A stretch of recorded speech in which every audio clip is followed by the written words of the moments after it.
ဟုတ်ပြီအခုဒီမှာကျွန်တော်မြင်ဝေချင်တာဒါ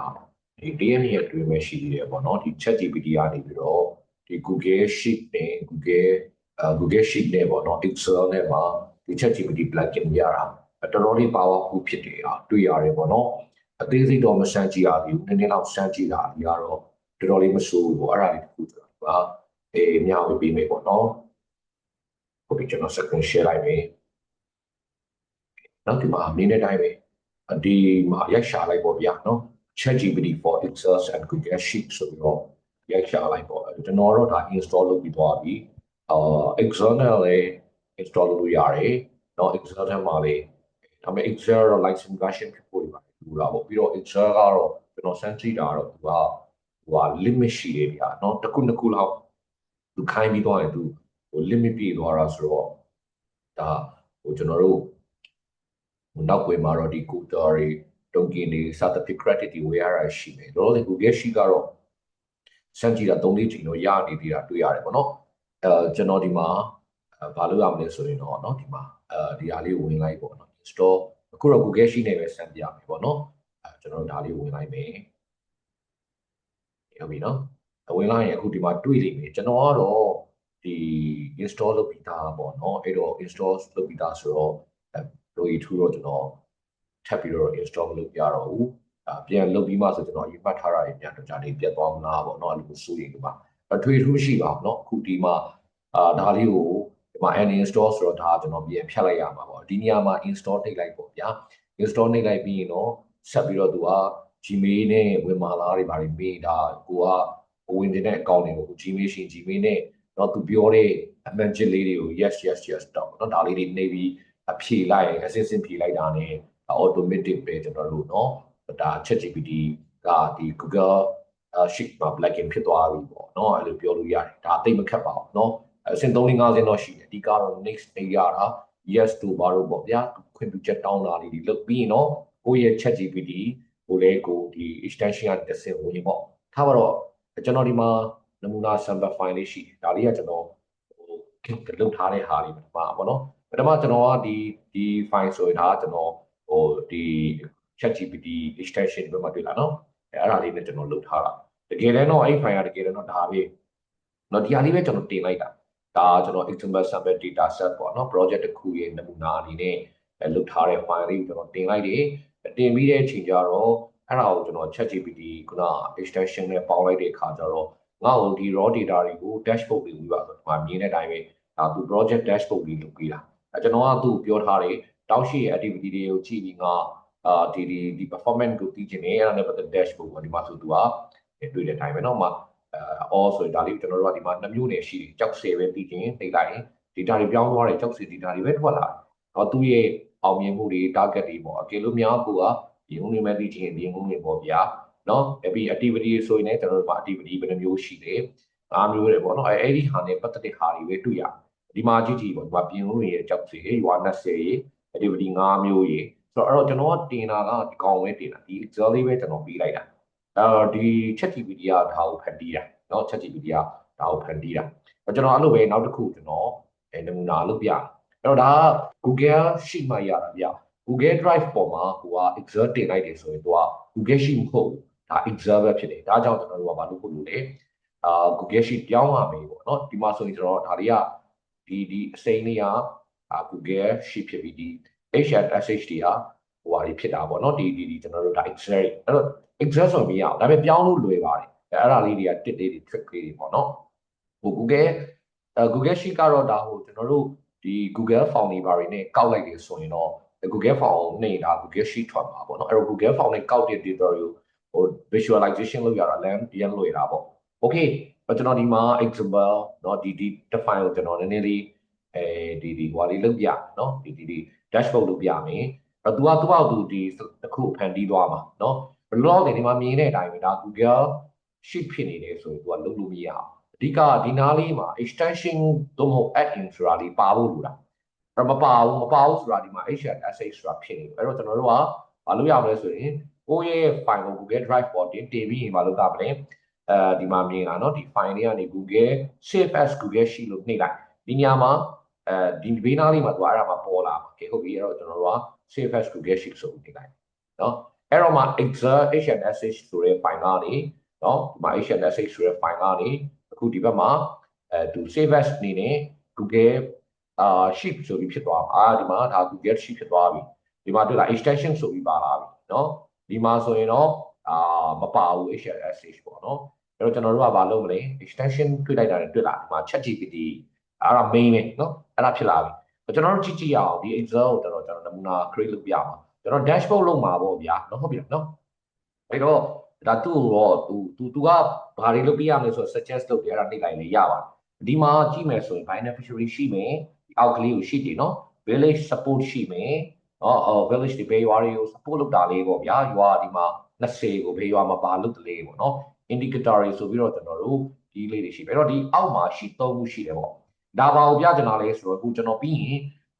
ChatGPT ကိုခိုင်းလိုက်ရင်သူကနောက်ထပ် sheet တစ်ခုသူ့ဘာသူနော်သူ့ဘာသူအလုပ်လုပ်သွားမှာပြီးရင် dashboard create လုပ်သွားမှာအဲ့ဒါကိုပြချင်လို့အောက်မှာကျွန်တော်တို့3 file ရှိရဆိုတာပြောတာအဲ့တော့ကျွန်တော်ပြီးရင်သူ့ဘာသူတစ် file တစ် sheet ထပ်တိုးသွားပြီး dashboard လုပ်နေတယ်အဲ့တော့ကျွန်တော်ဒါကို dashboard လုပ်ချင်တယ်ဟော dashboard ပေါ့နော်ဟိုကြည့်ပါလိုက်ပေါ့ဗျာတခုခုအမေတော့ကိုတိတိကျကျကိုလိုချင်တဲ့ dashboard ပုံစံမျိုးလေးသူ့ကိုခိုင်းရင်တော့သူတိတိကျကျနဲ့ကိုလိုချင်တာရဒီမှာတော့ကျွန်တော်လည်းအဲ့လောက်အရင်စဉ်းစားမနေတော့ဘူးပေါ့နော်ဒီနမူနာသူဘာလုပ်လို့ရတယ်လဲဆိုတဲ့ capacity ကိုပြချင်တာဖြစ်တဲ့တော့သူကသူကြည့်ချက်လုပ်စီတော့အဲ့တော့ထားပါတော့ဒါဆိုရင်ကျွန်တော်တို့ခုနကလုပ်ပြီးသွားပြီနော်ဒီ extension ကိုတွဲပြီးဆိုကျွန်တော်ဒီမှာဒါလေးနှိပ်လိုက်မယ်ပြီးဒီမှာ ChatGPT ဆိုတာလေးတွေ့လားပေါ်လာပြီပထမမပေါ်ဘူးနော်ဘာလို့မပေါ်ဒီမှာဆိုရင်မပေါ်ဘူးเนาะဒီနေရာမှာ extension ဆိုမပေါ်တာဒီမှာမြင်တဲ့အတိုင်းပဲ HRSS ဖြစ်တယ်အဲ့တော့ဒီမှာဆိုရင်တော့ပေါ်လာပြီ extension ပြီးတော့မှ ChatGPT ဆိုတာလေးကိုနှိပ်လိုက်ရင် open sidebar เนาะတွေ့လား open sidebar ဆိုရင်ကျွန်တော်တို့ဒီမှာဘေးနားလေးမှာChatGPT ဆိုတဲ့အကွက်ကလေးတော့အခုကျွန်တော်ပြထားတဲ့နေရာလေးမှာပေါ်လာခဏစောင့်ပေးရမယ်เนาะဟုတ်ပြီရပါပြီဗျာเนาะဒါဆိုရင်တော့ကျွန်တော်တို့ကဘာလုပ်မလဲသူ့ခိုင်းရတော့မှာဗောနော်ဒီမှာသူကလည်းပြောရတယ်เนาะbeneficiary တဲ့ M23 ကိုမင်း selected လုပ်ထားတယ်တဲ့နော် beneficiary vulnerability dashboard လုပ်မလားတဲ့ဒီလိုလေးလုပ်ချင်မလားကျွန်တော်သူလေးပြောပြတာလေးရှိတယ်အဲ့တော့ကျွန်တော်တို့ကသူ့ကိုပေါ့နော်ဒီပြောရမယ်ဆိုရင်တော့ဒီ sheet တစ်ခုလုံးပဲခိုင်းလိုက်တော့မယ်ပေါ့ညာဟုတ်ပါနော်ဒီ sheet လေးကိုခိုင်းပြီးကျွန်တော်တို့ကဘာလုပ်မလဲနော်ဒီမှာထင်တယ်ကျွန်တော်ထင်တယ် beneficiary ပေါ့နော်ကျွန်တော်တို့ကဒီမှာဒီကောင် control A ပဲနှိပ်လိုက်မယ်နော် control A နှိပ်ပြီးတော့ကျွန်တော်သူ့ကိုခိုင်းလိုက်ဒီမှာ trade beneficiary dashboard ဒီ dashboard လုံးမလားဒါမှမဟုတ်ကိုယ့်ဘာကိုပဲတခြား customize ကိုပြောချင်တာလုပ်လို့ရတယ်အခုကျွန်တော်တော့ရန်ကောင်းစားမခင်တော့ဒါလေးနဲ့ပဲငါလုပ်ပြရမယ်နော်ဒါလေးကိုနှိပ်လိုက်ရင်ဒါဆိုသူစပြီးတော့လုပ်တော့ကဲဒါဆိုနှိပ်ပြီးပြီဆိုတော့ဒီမှာ fact ရှိတယ် standard ရှိတယ်ပြီးတော့ဒီမှာ heavy ပေါ့အဲ့တော့ဒါကတော့ဟိုကိုယ့်ရဲ့ Excel file ရဲ့ data အခြေအနေပေါ်မှာမူတည်ပါတယ်နော် data တွေအများများတွေရှုပ်ထွေးတယ်ဆိုရင်တော့ဒါ standard to heavy လို့ပေါ့ချိန်နဲ့ကြာတယ်ပေါ့အဲ့တော့ကျွန်တော်ဒီမှာတော့ data အများကြီးမဟုတ်ဘူးပေါ့နော်တခုတော့ရှိတယ်ဒီ fact to standard to heavy လို့ standard to heavy လို့ဆိုတော့ပူတိကြတယ်အမှားနေတယ်ပေါ့နော်တောင်းတောင်း data တော့ facts တွေရတယ်တောင်းတောင်းတင်နေတာစရင်းလေးတွေ standard list တွေ distribution list တွေတချို့ကြတော့ formula တွေ Excel တွေနဲ့ဟိုဒီ formula တွေpivot table တွေဒါမျိုးတွေဆိုရင်တော့တော်တော်လေးဒီ heavy လိုမျိုးတက်သုံးရမှာပေါ့နော်သူကတော့ဘယ်လောက်ထိ limit ပြီးတယ်လဲဆိုတော့ကျွန်တော်မစမ်းကြည့်ရသေးဘူးအခုတော့3 5ရှိဒီတစ်နေ့တည်းလုံနေတာတော့ရနေပြီလေပေါ့နော်အဲ့တော့ဒါဘယ်လောက် limit လဲဆိုတော့မသိသေးဘူးဒါပေမဲ့ဒီနေ့တည်းမှာပဲအခုကျွန်တော် free account နဲ့4 5ခုလောက်ကျွန်တော်ဒီ analysis လုပ်နေတယ်ပေါ့နော်ဟိုကကြတော့မရဘူး Excel ကြတော့ Excel မှာလုပ်တဲ့ကြတော့မရဘူးဒီ Google Sheet မှာတော့ရတယ် okay ထားပါတော့ကျွန်တော်ဒီမှာမြင်တော့နားလေးနဲ့ပဲလုပ်လိုက်နော်အဲ့တော့အဲ့ဒါပြီးကျွန်တော်ဒီမှာ enter လေးနှိပ်ချလိုက်အဲ့တော့ဆိုဒီမှာသူစပြီးတော့အလုပ်လုပ်ပြီးเนาะခဏတော့စောင့်ပေးရမယ်ဒီမှာ thinking reading workbook ဆိုပြီးဒီဘေးနာဟာတွေလုပ်နေပြီအဲ့ရမယ်ဒီနားလေးတွေကြည့်နေเนาะဒီအောက်က beneficiary village support indicator တွေကြည့်နေသူကသူ create လုပ်သွားလိမ့်ကဲဟုတ်ပြီသူပြောနေเนาะဒီကတော့ financial နဲ့မဆိုင်တဲ့ dashboard ဒီမှာဘာလုပ်နေတယ်လဲဆိုတော့ကျွန်တော်ပြောနေဒီမှာကြည့်လိုက်ပေါ့เนาะပထမဦးဆုံးဒီ beneficiary ရဲ့ column data တွေเนาะဒီသူ့ရဲ့ data quality တွေကိုသူဒါတေချာလေ့လာနေတယ်ပေါ့ဗျာเนาะပြီးရင်တော့သူကဒီနေရာမှာ second เนาะဒီအဆင့်၄ဆင့်မှာပြီးရင်တော့သူ dashboard လုပ်မယ် summary cut တွေလုပ်မယ်ပြီးရင်တော့သူဒါ population တွေသူ count လုပ်မယ် percentage တွေတွက်ချက်မယ်ပြီးရင်သူဒီ formula တွေပြန်ပြီး check set တာတွေလုပ်မယ်စသဖြင့်ပြီးရင်တော့ကျွန်တော်ဒါပြီးမှာပြောရမယ်ဆို agent text ပါလာတာပေါ့เนาะဟုတ်ပြီသူလုပ်နေပြီဗျာเนาะအခုသူစပြီးလုပ်နေအဲ့တော့ကျွန်တော်တို့ဒီမှာကျွန်တော်မှလက်ကလေးမြောက်ထားခဲ့ပြီပေါ့နော်ကျွန်တော်ဘာမှလုပ်မနေဘူးဆိုတော့ကြားလို့နေတာကဲ ဟုတ်ပါပြီထားတာပါနော်နောက်တာပါစောင့်ကြည့်လိုက်ရအောင်နော်သူလုံနေပြီးပြီးရင် create dashboard layout with filters and summary ကလို့ပြောရင်အောက်ကဟို sheet 3ခုမှာသူတစ်ခုပို့လာလိမ့်မယ် beneficiary really support indicator စသဖြင့်ပေါ့အခုတော့ခဏစောင့်ကြည့်တာပေါ့လေနော်ဒီဟုတ်ပြီနော်ဒါဆိုရင်တော့နောက်ပိုင်းမှာဒါ Excel နော်တောင်းတန်ဒီ data တွေ analysis လုပ်တဲ့ခါတွေမှာတော့တော်တော်ဒါကျွန်တော်တို့ခရီးရောက်သွားတဲ့အနေထားရှိပဲလို့ပြောလို့ရတယ်နော်ဟုတ်ပြီလားဟုတ်လား dashboard လို့သွားပြီနော်မှာကျွန်တော်လက်မြောက်ထားတယ်ကွာမိုက်ရနော်မှာဒီချာလေးပဲသူတက်ရွေ gender ဘာညာဗျာ vulnerability mix အစသဖြင့်ပေါ့နော်နော်ဟုတ်ပြီဗျာတော်တော်လေးကောင်းပါလေနော်သူလုပ်နေပြီသူလုပ်နေဟိုဒီမှာရှိတဲ့အခုကျွန်တော်ပေးထားတဲ့ data sets တွေကဒါတကယ်ဘာတွေဖို့ဘူးเนาะဒါတကယ်ဒီမှန်ချက်တစ်ခုလိုပဲကျွန်တော်တို့ကဒီတင်နန်းကျွန်တော်ရဲ့ဒီเนาะ AI တင်နန်းတွေ MME တင်နန်းတွေမှာသုံးဖို့အတွက်ကျွန်တော်တို့ကတကယ် scenario based တွေလုပ်ထားတယ်အဲ့ဒါကြီးကျွန်တော်ပြပေးတာပေါ့เนาะအဲ့တော့ဒါတော့ဂျုံလုံးလေးတင်နန်းဂျီနာလေးပါကျွန်တော်တို့ဒီလိုမျိုးAI တင်နန်းတွေကျွန်တော်တို့မှာရှိပါတယ် NGO เนาะညီကူမောင်နှမတွေကို target ထားပြီးတော့ကျွန်တော်တို့ပေးတဲ့တကယ်ကို impactful ဖြစ်ပြီးเนาะတကယ် result based ကျွန်တော်တို့မှာရှိပါတယ်เนาะအဲ့အတွက်အဲ့သင်ခန်းစာတွေမှာသုံးဖို့အတွက်အခုလိုမျိုးကျွန်တော်တို့เนาะဒီ legitimate file တွေကိုလုပ်ထားတော့ဒီ tools တွေနဲ့သုံးလို့ရတယ်အခုဒီမှာသူတိစောက်နေပြီเนาะဟုတ်ပြီတော်တော်မိုက်ပါတယ်เนาะအခုဒါမြင်တဲ့အတိုင်းပဲเนาะဒီစောက်နေပြီဒါအခုမှသူလုပ်နေတာဟိုပါပဲရှိသေးတယ်เนาะဒီ fast step ပဲရှိတယ်သူ dashboard စောက်နေပြီခုနကကျွန်တော်ပေးလိုက်တဲ့ yo entry လုပ်ထားတဲ့ဟာတွေအခုဆိုရင်เนาะကျွန်တော်တို့ dashboard လုပ်ပြီအရင်ဆိုရင်ဒီလို dashboard လုပ်ဖို့ဆိုတာဗျာကျွန်တော်တို့ဒါဟိုရက်နဲ့ချီပြီးစဉ်းစားရတယ်အရင်ဆုံးကိုယ့်ရဲ့ dashboard ကိုဘယ်လိုလုပ်ချင်လဲဆိုကိုစဉ်းစားရတယ်ပြီးရင်အဲ့ dashboard ကိုက sample လုပ်ကြည့်ရတယ်ပြီးရင် formula တွေချုပ်ရတယ် entry လုပ်ရအဲ့ထဲမှာကျွန်တော်တို့ကလူသားမှန်းမှုတွေလည်းရှိတာပေါ့နော်ကျွန်တော်တို့ဒီ Excel လေးတွေနဲ့ကြည့်ပါမြန်ကျွန်တော်မျက်စိ share ပြီး formula တွေချိန်ပြီးတာတွေတွက်ချက်ပြီးမှားတာတွေဒါဆိုရင်အခုဆိုရင်တော်တော်လေးကိုအဆင်ပြေတယ်ဒါပေမဲ့တခုတော့ရှိတာပေါ့နော်ကျွန်တော်တို့ဒါ AI ကိုအကိုရတာမှန်ပေမဲ့လေကျွန်တော်အားလုံးပြီးသွားရင်တော့ဒါ data တွေပြန်စစ်တာတွေ data quality ကိုပြန် check လုပ်တာတွေကတော့ဒါလုပ်ရမယ်မဖြစ်မနေစဉ်းစားရမယ်အပိုင်းလေးတွေပေါ့နော်ဒါကကျွန်တော်စောင့်ရင်းနဲ့ပြောပြတာပါဟုတ်ပါပြီသူ dashboard create လုပ်နေပြီเนาะเนาะသူလုပ်ပါစီပေါ့နော်ဒါပြီးရင်တော့ကျွန်တော်ကြည့်တာပေါ့ပါတယ်ရလက်ထွက်လာမလေးပေါ့တော်တော်လေးမိုက်ပါတယ် powerful ဖြစ်ပါတယ်เนาะတောင်းကြည့်အောင်လေเนาะဒါကတကယ် Excel နဲ့ပတ်သက်တဲ့လောကမှာတော့ဒီပြောမရအောင်အပြောင်းလဲတွေဖြစ်နိုင်နေပေါ့နော်အခုတော့ဒါအပြောင်းလဲတွေဖြစ်တယ်သူဘယ်လောက်ထိ powerful လုပ်နိုင်မလဲဆိုတာလေးကျွန်တော်တို့ဒါကိုရဲ့ case နဲ့ကိုစမ်းသပ်ကြည့်ပေါ့နော်ဟုတ်ပြီဗျာနော်သူလုံနေပြီကျွန်တော်နဲ့အတူတူဒါစိတ်ရှိရှိလေးထားပြီးစောင့်ပြီးပါအောင်ဗျာနော်ဟုတ်ပြီသူလုံနေပြီဘောကတော့ပျောက်သွားပြီဗျာ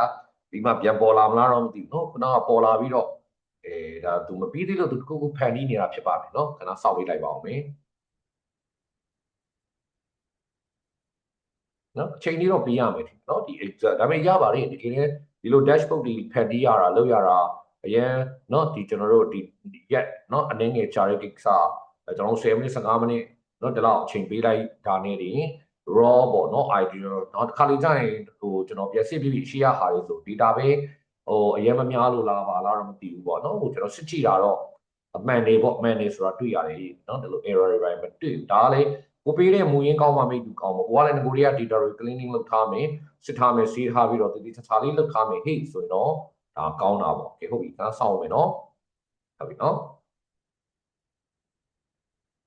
โอเคเนาะဒီမှာကျွန်တော်စောင့်ကြည့်နေမယ်ကျွန်တော်ဘယ်မှမရွှေ့သေးဘူးเนาะသူဘယ်လိုလုပ်မလဲပေါ့เนาะစိတ်ဝင်စားဖို့ကောင်းပါတယ်အနည်းဆုံးเนาะ4မိနစ်5မိနစ်လောက်ကြာနိုင်တယ်ကျွန်တော်တို့ပြီးတော့ဒီမှာလေးinternet line ခြေနေလေးခက်ခဲလေးရှိတယ်ပေါ့เนาะပြီးစောင့်ကြည့်တာပေါ့เนาะ off page က unresponsive ဖြစ်နေတယ်တဲ့เนาะ line ခုနပြောသလိုကျွန်တော်ဘက်က line မကောင်းတာလေးလည်းရှိနေတယ်ဒီမှာတော့သူ run နေပါတယ်ဗျာသူသိရှိကျွန်တော်စောင့်ပေးကြည့်တာပေါ့เนาะ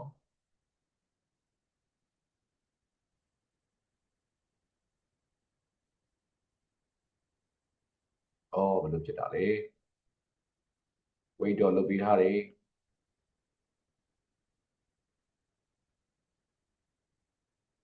လုပ်ပြီးနော်ရပြီဗျာနော်ရတော့တခါတည်းဒုံးနေရတော့နော်ရပြီဆိုတာပြီးတော့မပြီးသေးဘူးဗျာဒီမှာသူရေးနေတော့မဲဆိုတော့ စိတ်လောပြီးတော့ရက်လိုက်လို့တော့မရဘူးဒါအခုဆိုရင်ခုန beneficiary တွေရဲ့နော်မြင်နေရပါပြီဒီမှာဆိုသူကနော်ဒီမြင်တဲ့တိုင်းပဲကျွန်တော်တို့ဒီ beneficiary မှာအသက်တို့နော် gender တို့ person with disability ဖြစ်သလားတို့နော်9နှစ်အောက်ရှိသလားတို့နော်တက်ကြီးရွယ်တို့ pregnant တို့အဲ့ဒါတွေကကျွန်တော်တို့တမင်လေ့ကျင့်ခန်းလုပ်ရင်ဒီလိုမျိုးလုပ်လို့ရတယ်ဆိုတာဖြစ်အောင်ကျွန်တော်တို့သေချာလေးလုပ်ထားတယ်ဒါကြောင့်ဒီမှာဆိုရင်အဲ့ထက်အတိုင်းပဲเนาะကျွန်တော်တို့မှာဒီထဲမှာဘယ်လောက်ရခိုင်တော့ကလေးပါတယ်အမျိုးသမီးပါတယ်เนาะဒီတက်ကြီးရွယ်ကိုပါတယ်9နှစ်အောက်ပါတယ် gender ပါတယ်เนาะဘယ်သူတွေဘယ်လောက် record ရပြီစရအကုန်လုံးဒီမှာเนาะကျွန်တော်မြင်နေရပါတယ်ဒီမှာ dashboard တစ်ခုတော့ auto เนาะအလုပ်လုပ်နေပါပြီဗျာစောင့်ကြည့်ပဲเนาะဗီဒီယိုเนาะပြီးကန်နေပြီဗျာစိတ်ကနာဖို့ကောင်းပါတယ်เนาะတခုတော့ရှိတာပါဒီမှာတော့ကျွန်တော်လာတာတိတ်စင်းမစားနေတော့မင်းအဆင်ပြေအောင်ကြည့် record dashboard လုပ်ပေါ့အော်ကိုကတော့ဒီ pro engineering ခေါ်တဲ့ဒီစနစ်တကျခိုင်းစေတတ်တဲ့เนาะ instruction တွေရေးပြီးတော့ကိုလိုချင်တဲ့ပုံစံကိုလိုချင်တဲ့ dashboard ပုံရအောင်ကိုဒါခိုင်းတော့ဟိုเนาะပို့ပြီးတော့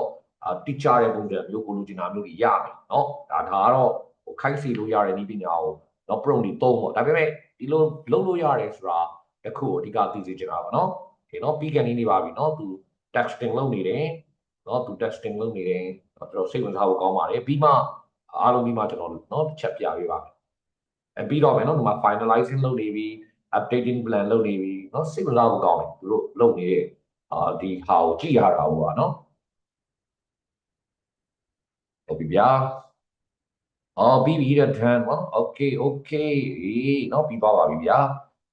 เนาะမပြီးသွားပါပြီဒါလေးတွေကျွန်တော်တို့ဒါဆိုရင်ကျွန်တော်တို့ဒါလေးတွေကတော့ပြန်ပြင်ရမှာပေါ့နော်အဲ့တော့ကျွန်တော်ပြရတဲ့ဒီမှာမြင်တဲ့ဒါနော် beneficiary list ကိုသူကဒီလို dashboard လေးလုပ်ပေးလိုက်တာအဲ့တော့ beneficiary မှာကြည့်ပေါ့ဗျာဒီမှာကျွန်တော်တို့ကဒီမိသားစုဆိုရင်တက်ကြီးရွယ်ကို9နှစ်အောက်စသဖြင့် disability ဖြစ်တယ်အဲ့လိုမျိုးတွေကျွန်တော်တို့လုပ်ထားတာပေါ့နော်အသက်ဘယ်လောက်လေးပေါ့ဒီ beneficiary list တွေပေါ့သူမှာ household member ဘယ်လောက်ရှိတယ်လဲ male female ဟိုရွာနံပါတ်ဘယ်လောက်လေးပေါ့ဗျာဒါတော့ကုန်နံပါတ်ပေါ့တကယ်တော့အပြင်မှာတော့တကယ်ရွာနာမည်ဖြစ်နေကျွန်တော်တို့ဒီမှာလေ့ကျင့်ခန်းအနေနဲ့ဒါမျိုးလေးတွေလုပ်ထားတယ်တချို့တွေလည်းတကယ်ရွာတွေကိုကုန်နံပါတ်နဲ့ပေးထားတဲ့ project တွေလည်းရှိတာပေါ့နော်ထားပါတော့အဲ့တော့ဒီမှာမြင်တဲ့အတိုင်းပဲเนาะကျွန်တော်ဒီလိုလေးလုပ်ထားတယ်သူကတွက်ချက်ပေးလိုက်စုစုပေါင်းဒီဘယ်နှယောက်ရလေးပေါ့နော်ကျွန်တော်တို့ဒီ cell ဆိုရင်စုစုပေါင်းကြည့်မယ်เนาะအခုကျွန်တော်ဒါလူဦးရေကိုတွက်ကြည့်တာเนาะဒီလူဦးရေကျွန်တော်တို့ဒါတော်ရုံနဲ့เนาะ100 200မဟုတ်ပါဘူးကျွန်တော်ဒါထောင်ကနေနီးပါးလောက်ရဲ့ data တွေပေါ့ဗျာ example တွေပေါ့အမှကြည့်အောင်เนาะအောက်ကိုသွားကြည့်မယ်เนาะအောက်ကိုမြင်ကြည့်မယ်1800 1900မပြီးသေးဘူးဗျာเนาะကျွန်တော်တို့ဒီမှာတော့เนาะသွားကြည့်ရတယ်ထားပါတော့မြန်မြန်လေးသွားကြည့်လိုက်မယ် sales က2000ကျော်ရှိတယ်เนาะ2401ပေါ့ဗျာဒီမှာ2401เนาะကျွန်တော်တို့ဒါရှိတယ်ဆိုတာလေးပေါ့ကျွန်တော်ဒီမှာပေါင်းကြည့်နိုင်လေเนาะဒီမှာ2400ဟို1ဆိုတာအပေါ်ကเนาะဒီမှာ2000ဒီနားလေးမှာတွေ့တာ sales က2400เนาะဒီမှာလည်း2400နဲ့တစ်တော့ဖြစ်နေဒါပေမဲ့ဒီကပိုနေတဲ့တစ်ဆိုတာဘောက caption တွေเนาะဘောကဒီ title တွေပြောတာเนาะဒီမှာအဲ့တော့ဒါရိုးရိုးပဲကောင်းတင်လုပ်ကြည့်တာပါเนาะ January ကျွန်တော်တို့စစ်တော့စစ်ကြည့်ရမယ်ဒီတိုင်းတော့เนาะ AI လုပ်ထားတာတော့เนาะဘယ်လောက်ပဲ powerful ဖြစ်တယ်ကောင်းပျော့ကျွန်တော်တို့ကเนาะဒီ AI ကိုဒီလိုမျိုးတော့လွတ်ထားလို့မရဘူးကျွန်တော်တို့ကအမြဲတမ်းကြည့်နေရမယ်ထားပါတော့เนาะဒီမှာပေါ်တက်ရင်ခုနဒီ2400တစ်ဖြစ်နေတာအပေါ်မှာလေ household တို့ village တို့ name တို့ gender တို့ age တို့เนาะသူရဲ့ဒီ status ဆိုရင်အဲ့ဒီ caption တွေ title တွေအတွက်ဒါဖြစ်ထားတာပေါ့เนาะထားပါတော့မပြရတော့ပါဘူးเนาะအဲ့ဒါတွေအတွက်ဒီမှာပြီးရင်သူကဘယ်ရွာအတွက်လဲကွာ village 1အတွက်ပဲဆိုရင်နှိပ်လိုက်တွေ့လား village 1နဲ့ပတ်သက်တဲ့အချက်လက်ဒီမှာ village 1မှာကျွန်တော်တို့က29ယောက်ရှိတယ်เนาะ disability က29ယောက် elderly က25 village 2မှာvillage 10မှာဆိုရင်တော့ဘယ်နှယောက်ရှိတယ်เนาะဒီမှာနည်းသွားပြီเนาะအဲ့တော့ဒါသူ filter လုပ်ပေးထားတာเนาะ village 2မှာဆိုရင်တော့ဒီလောက်ရှိတယ်เนาะ gender ဆိုရင်လည်းအမျိုးသမီးတွေကြီးပဲဆိုရင်အမျိုးသမီးvillage 2ရဲ့เนาะမှာ village 2ရဲ့အမျိုးသမီးစုစုပေါင်း10ယောက်เนาะဒီမှာကလေးက10ယောက်ရှိတယ်ဒါမိန်းကလေး10ယောက်ပေါ့ဗျာအမျိုးသမီး disability 9ယောက်ဒီရွာမှာရှိတယ် vulnerability မျိုးစားတွေလည်းဒီမှာတွက်လို့ရတယ်အဲ့တော့ဒါတော်တော်လေးကိုကောင်းတဲ့ dashboard တစ်ခုကျွန်တော်တို့ရသွားပါပြီဒါဆိုရင်တကယ်ကိုเนาะဒါမိနစ်ပိုင်းအတွင်းမှာပဲအရန်ကိုเนาะအများပြတဲ့အရန်များဆိုတာဟုတ်အရင်များတော့မဟုတ်ဘူးเนาะကျွန်တော်တို့ဒီ Excel sheet 2000နီးပါးလောက်ရှိတဲ့ဟာကိုအခုလို dashboard တစ်ခုနဲ့လုပ်နိုင်တယ်ဆိုတာဒါဒီ ChatGPT ရဲ့เนาะအခုဒီ